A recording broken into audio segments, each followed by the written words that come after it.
શું તમે ડાપણની દાઢની સર્જરી કે મોઢાની અન્ય કોઈ સર્જરી હમણાં હાલ કરાવેલ છે? તો આટલી સૂચનાનું અચૂક પાલન કરો. તમને એક મોઢામાં એક રૂનું પેક આપ્યું હશે.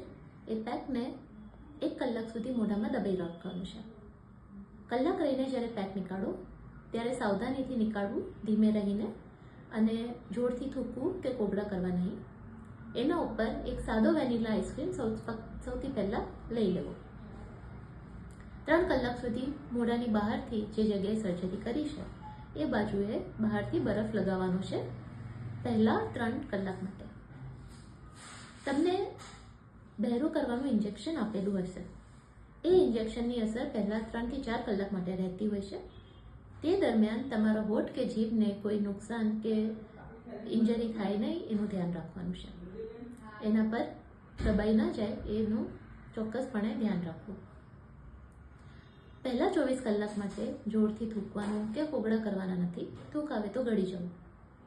સાધારણ મામૂલી જો અંદરથી લોહી જેવું નીકળે તો એની ચિંતા કરવી નહીં.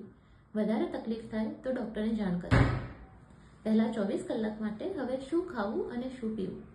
તો પહેલાં 24 કલાકમાં દૂધ, જ્યુસ, નારિયેળ પાણી, લસ્સી કે આઈસ્ક્રીમ જેવી નરમ પોચી ઠંડી વસ્તુ લેવાનો આગ્રહ રાખજો.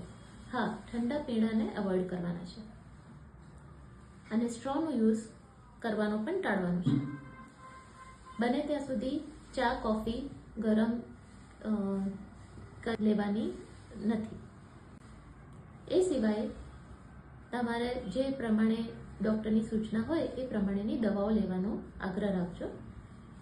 બીજી કોઈ પણ તકલીફ હોય તો તાત્કાલિકપણે અમને ફોન કરી શકો યા તો બીજી અન્ય કોઈ રીતે આવીને જણાવી શકો છો.